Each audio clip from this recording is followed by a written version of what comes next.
कहानी उस वक्त की है जब मैं 16 साल की थी। 10वीं के रिजल्ट आ चुके थे और 11वीं के एडमिशन शुरू हो गए थे। तभी अचानक पापा का ट्रांसफ़र हो गया और पूरे परिवार को एक नई जगह जाना पड़ा।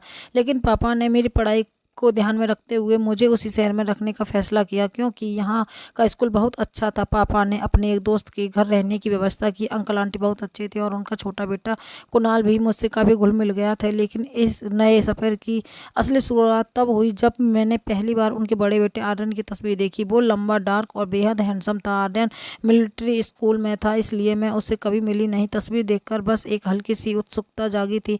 जब आंटी मुझे लेने आई तो मैं परिवार से बिछड़ने की वजह से काफ़ी उदास थी, लेकिन आंटी के अपनापन दिखाने के बाद मैंने खुद को संभाल लिया। जब हम उनके घर पहुंचे तो मैंने देखा कि उनका घर बेहद सुंदर था। आंटी ने मेरे लिए एक प्यारा सा कमरा तैयार करवाया था। वहाँ की हर चीज़ मेरी पसंद के मुताबिक थी। शाम होते होते मैं नए घर की थोड़ी आदत डाल ली थी। तभी आर्यन सफ़ेद शर्ट और ब्लैक जींस पहने सीढ़ियों से नीचे आता दिखा। उसका अंदाज गंभीर था और वो मुझसे नजरें मिलाए बिना ही बाहर चला गया। उसकी ये बेरुखी मुझे अजीब लगी, लेकिन मैंने ज़्यादा सोचा नहीं। रात में डिनर के वक्त आंटी ने मुझे आर्यन को बुलाने के लिए कहा। मैं हिचकिचाते हुए उसके कमरे की ओर गई। दरवाजे पर हल्का सा खटखटाया। अंदर से एक गहरी आवाज़ आई, आ जाओ। मैं दरवाज़ा खोलते हुए अंदर गई तो किताब पढ़ रहा था। मैंने धीमे स्वर में कहा, डिनर का टाइम हो गया है, आंटी बुला रही हैं। उसने मेरी तरफ देखा, हल्की मुस्कान के साथ सिर हिलाया और बोला, ठीक है, मैं आ रहा हूँ। उसकी आंखों में कुछ ऐसा था जो मुझे बेचैन कर गया।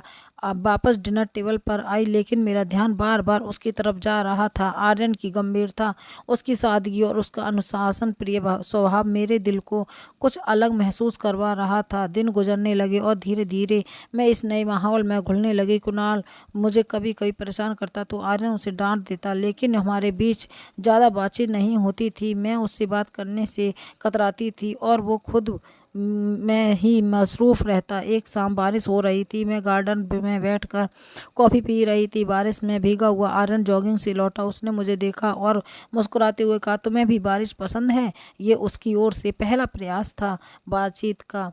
मैंने हल्की मुस्कान के साथ जवाब दिया, में बहुत बारिश में सब और कुछ और भी खूबसूरत लगने लगा। उसने पास रखी कुर्सी खींची और बैठ गया। उसने अपने मिलिट्री स्कूल के मज़ेदार किस्से सुनाए। मैं हैरान थी। उसकी गंभीरता के पीछे एक हंसमुख इंसान छुपा था। उस दिन हमारी बातचीत ने हमारे बीच की दीवार को तोड़ दिया। उस दिन पहली बार हमें एक दूसरे को समझने का मौका मिला। उसकी गंभीरता के पीछे एक संवेदनशील और मज़ेदार इंसान छुपा था। धीरे धीरे हमारी बातचीत बढ़ने लगी। वो मुझे पढ़ाई में मदद करता, मेरे छोटे छोटे सपनों को सुनता, कभी कभी मुझे छेड़ता भी। लेकिन मेरे दिल की धड़कनें जब तेज हो गईं, जब एक दिन उसने मेरे से कहा, तुम्हारी हिम्मत मुझे हमेशा प्रेरित करती है। अपने परिवार से दूर रहकर भी तुमने खुद को बहुत अच्छे से संभाला है। उसकी ये बातें सुनकर मेरे चेहरे पर हल्की सी मुस्कान आ गई। आर्यन के साथ बिताए गए ये पल मेरे जीवन के सबसे खूबसूरत पल बनते जा रहे थे। लेकिन क्या हमारा ये रिश्ता दोस्ती से आगे बढ़ेगा? क्या आर्यन भी मेरे लिए वही महसूस करता है जो मैं उसके लिए करती हूँ? जब मैंने आर्यन को पहली बार देखा था तो उसकी गंभीरता और सख्त मिजाज मुझे थोड़ा अजीब लगा, लेकिन समय के साथ उसकी सादगी और जिम्मेदारी स्वभाव मुझे धीरे धीरे पसंद आने लगा। वो हर सुबह जॉगिंग पर जाता और फिर किताबों में डूबा रहता। उसकी तरफ मैं अपने एक नए स्कूल और पढ़ाई में व्यस्त हो गई।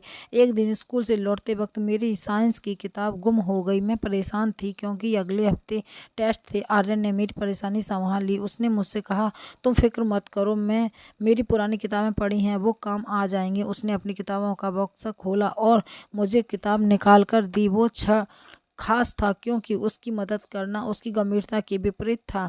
धीरे धीरे हम एक दूसरे के साथ सहज हो गए। आर्यन पढ़ाई में मेरी मदद करता, मेरी हर छोटी बात पर ध्यान से सुनता। वो खुद बहुत अनुशासित था और चाहता था कि मैं भी अपने जीवन में अनुशासन रखूं।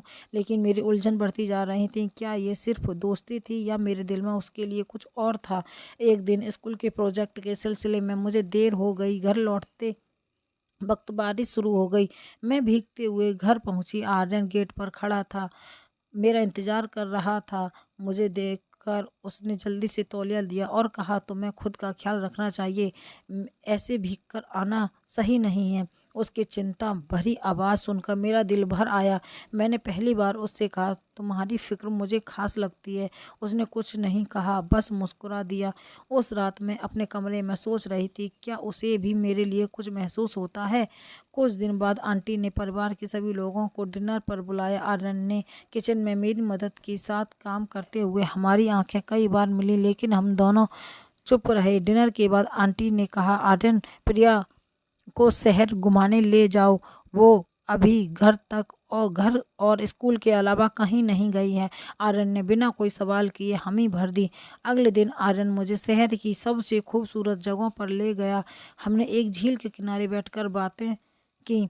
उसने अपने सपने और अपनी जिम्मेदारियों के बारे में बताया। उसने मुझसे उससे पूछा, तुम इतने सख्त क्यों हो। उसने हल्के से मुस्कुराते हुए कहा, जिंदगी ने मुझे सिखाया है। मैं अपने परिवार का बड़ा बेटा हूँ। जिम्मेदारी निभाना मेरी आदत है, लेकिन इसका मतलब ये नहीं कि मुझे मज़ा नहीं आता। एक शाम जब मैं अपने कमरे में थी, तभी लाइट चली गई। पूरे घर में अंधेरा हो गया। मैं घबरा गई। तभी दरवाजे पर दस्तक हुई। मैंने डरते हुए दरवाज़ा खोला तो आर्यन खड़ा था। उसकी आवाज़ धीमी थी लेकिन गहरी थी। तुम ठीक हो? उसने पूछा। मैं सिर हिलाया। उसने एक टॉर्च जलाते हुए कहा, डरो मत, मैं तुम्हारे कमरे के बाहर ही हूँ। उसका ये ख्याल रखना मेरे दिल को छू गया। आर्यन से मेरी बातचीत कम ही होती थी, लेकिन एक शाम जब मैं आंटी के साथ रसोई में थी, तब उसने आकर मुझसे पूछा, तुम्हें कॉफ़ी पसंद है? मैंने कहा, हाँ, क्यों? उसने मुस्कुराते हुए कहा, तो चलो मैं तुम्हें बनाना सिखाता हूँ। मैं हैरान रह गई। उसने पहली बार मुझसे इस तरह बात की थी। कॉफ़ी बनाते वक्त जब मैंने दूध का बर्तन उठाया तो वो मेरे हाथ से गिर गया, परंतु मेरा हाथ उसने तुरंत पकड़ लिया। उस पल मुझे जैसे सब कुछ थम गया हो। उसकी गहरी आंखों में मैं खो गई। उसने धीरे से कहा, ध्यान से, मेरे स्कूल में एक लड़का था, रोहन। वो हमेशा मेरी मदद करता और मुझे हंसाने की कोशिश करता। रोहन क्लास का सबसे स्मार्ट और चुलबुला लड़का था। धीरे धीरे हमारी दोस्ती हो गई। एक दिन स्कूल के प्रोजेक्ट के सिलसिले में मैं रोहन मुझे घर छोड़ने आ गया। जब हम गेट पर पहुंचे तो आर्यन ने हमें देखा। उसकी आंखों में एक अजीब सी नाराज़गी थी। उसने मुझसे कुछ नहीं कहा, लेकिन उसकी नज़रें जैसे सब कुछ कह रही थीं। अगले दिन ड्राइंग रूम में बैठकर अपनी किताब पढ़ रही थी। आर्यन आया और बिना किसी बात के मुझसे पूछा, वो लड़का कौन था जो कल तुम्हें छोड़ने आया था? मैंने मुस्कुरा कहा, रोहन मेरा क्लासमेट है, बहुत अच्छा लड़का है, मेरी हमेशा मदद करता है। आर्यन ने तीखे स्वर में कहा, तुम्हें हर जगह किसी की मदद की जरूरत क्यों पड़ती है? खुद पर थोड़ा भरोसा रखना सीखो। मैंने चौंक कर उसकी ओर देखा। ये बात उसने ताने में कही थी। मुझे पहली बार महसूस हुआ कि शायद उसे मेरी और रोहन की दोस्ती खटक रही है। रोहन ने मुझे एक दिन मूवी देखने का प्लान बनाया। मैं थोड़ी झिझक रही थी, लेकिन उसने कहा, तुम्हें हमेशा पढ़ाई में डूबा देखना अच्छा नहीं लगता, चलो थोड़ा मस्ती करते हैं। जब मैं मूवी के लिए तैयार होकर नीचे आई तो आर्यन ने मुझे देखा। उसने गंभीर आवाज़ में पूछा, कहाँ जा रही हो? मैंने कहा, मूवी देखने, रोहन के साथ। उसने हल्के से हंसकर कहा, लगता है अब तुम्हें हमारे घर की ज़रूरत नहीं, तुम्हारे नए दोस्त ही तुम्हें सब कुछ सिखा देंगे। मैंने उसकी बात को नज़रअंदाज किया और बाहर चली गई, लेकिन मेरी पीठ के पीछे उसकी जलन भरी नज़रें महसूस हो रही थीं। जब मैं मूवी से वापस लौटी तो आंटी ने कहा कि आर्यन गुस्से में अपने कमरे में बंद है। मैं चुपचाप अपने कमरे में चली गई। अगले दिन सुबह नाश्ते के वक्त आर्यन ने मेरी तरफ देखा भी नहीं। आंटी ने मुझसे पूछा, क्या हुआ, तुम दोनों ठीक हो? मैंने कहा, कुछ नहीं आंटी, शायद वो किसी बात से नाराज है। उस दिन स्कूल से लौटते वक्त मैंने उसे घर के गार्डन में देखा। मैं पास गई और कहा, तुम मुझसे नाराज हो? उसने बिना मेरी तरफ देखे कहा, तुम्हारे पास रोहन है तो मुझसे बात करने की क्या ज़रूरत? उसके इस जवाब ने मुझे चौंका दिया। उसने कहा, तुम क्यों इतनी छोटी बातों में परेशान हो रहे हो? रोहन मेरा दोस्त है और तुम भी। आर्यन ने मेरी तरफ देखते हुए कहा, दोस्ती और कुछ और में फ़र्क होता है, शायद तुम्हें वो फ़र्क समझ नहीं आता। एक दिन आंटी ने कहा कि मैं और आर्यन साथ में बाजार जाएं। मैं थोड़ी नर्वस थी क्योंकि आर्यन की नाराज़गी अब भी जारी थी। रास्ते में उसने कहा, तुम्हें मेरी और रोहन की दोस्ती से क्या दिक्कत है? उसने गाड़ी रोक दी और मेरी तरफ घूरते हुए कहा, दिक्कत इसलिए है क्योंकि मुझे अच्छा नहीं लगता कि तुम किसी और के साथ इतना वक्त बिताओ। मैंने कहा, तो तुम्हें क्या अच्छा लगता है? वो चुप हो गया, लेकिन कुछ देर बाद उसने कहा, मुझे अच्छा लगता है जब तुम मेरे साथ होती हो, जब तुम मुझसे बात करती हो, जब तुम्हारी मुस्कान मेरी तरफ होती है। मैं नहीं चाहता कि तुम किसी और के साथ इतनी खुश रहो। मेरे दिल की धड़कन तेज हो गई। मैंने कहा, तो तुम मुझसे जलते हो? उसने हंसते हुए कहा, शायद हाँ, लेकिन क्या करूं, तुम्हारी फिक्र करना बंद नहीं कर सकता। उस दिन आर्यन ने पहली बार मुझे अपने दिल की बात बताई। उसने कहा, मैं जानता हूं कि मैं तुमसे उम्र उम्र में बहुत बड़ा हूँ, लेकिन तुम्हारी मासूमियत और हिम्मत ने मुझे तुम्हारी तरफ खींच लिया है। मैं तुम्हें अपने पास रखना चाहता हूँ, लेकिन तुम्हारी खुशी मेरे लिए सबसे जरूरी है। मैंने उसकी बात सुनकर हल्की मुस्कान दी और कहा, तुम्हें मुझे किसी और मैंने उसकी बात सुनकर हल्की सी मुस्कान दी और कहा, तुम्हें मुझे किसी और के साथ खुश देखकर जलन होती है, लेकिन तुम खुद अपनी फीलिंग को छुपाते हो। उसने मेरी तरफ देखा और कहा, अब और छुपाने का मन नहीं करता। मैं तुम्हें पसंद करता हूँ, शायद बहुत पहले से। मैंने भी हिम्मत जुटाकर कहा, मैं भी तुम्हें पसंद करती हूँ, लेकिन मुझे लगा तुम्हें मेरी परवाह नहीं। उसने बातों ही बातों में मुझे अपने पास बुलाया और बोला,